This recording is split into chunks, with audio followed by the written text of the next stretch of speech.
Ito sinagot na ni Vice President Sara Duterte kung bakit maaga siyang nagdeklara na tatakbo siyang Pangulo sa 2028 election.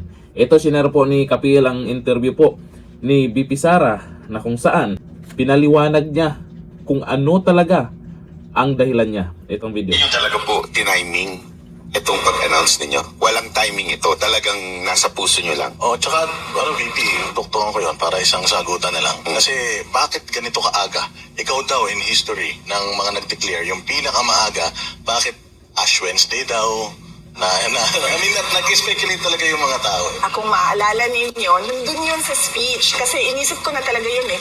Ako magtatanong ito sila kung bakit January 2026 February 2026 ako nagsabi. Sabi ko, madalas iniiwasan ng mga politiko ang maagang paghayag ng kanilang mga plano upang hindi sila maging target ng pag-atake. Ngunit, matagal nang sinira ng administrasyong ito ang pangalan ko. Kung maalala ninyo, nagsimula yung attacks nila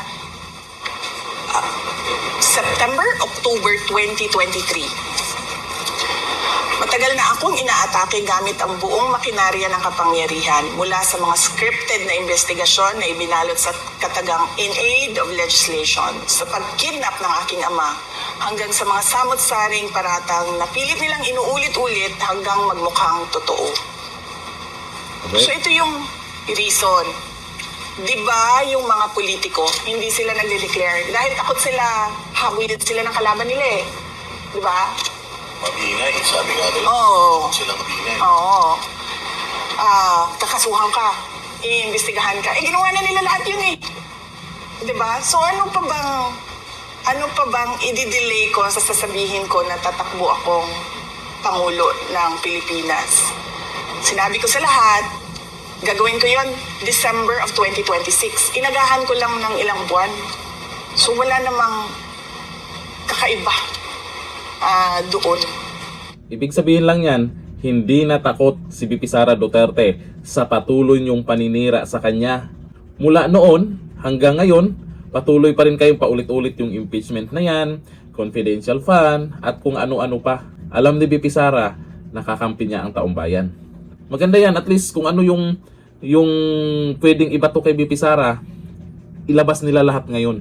Yung kaso, impeachment, at kung ano pa. Titingnan natin kung kakayanin nila. Gagalitin na naman ang taong bayan. Malamang, na-stress bigla yung mga buhaya, nataranta. Akalain mo kahit sa foreign media, binalita siya. Paano kung eleksyon na? Malamang, laman siya ng balita. Lalo nyo lang pinapasikat si VP Sara. Kinakabahan na yung iba. Parang gusto nang magsanib puwersa, yung pink, dilaw at pula. Ang tanong, kaya nyo ba? O ayon dito sa nag-comment, sabi ni Bing Bautista, tama naman, tsaka yan din naman hinihintay ng taong bayan, yung mag-anunsyo siya, tatakbo pagka-presidente. Kumbaga, Inday the only hope. Maraming din namang natuwa. At least sigurado na sila na itong si VP Sara ay hindi iiwan yung kanyang mga taga-suporta at yung mga umaasa na sana tatakbo siya sa pagkapangulo. At least malinaw na ngayon kung ano ang kanyang mga plano. Alam na rin natin na sa 2028, yung mga buhaya mananagot na. Dito lang, thank you. Bye-bye.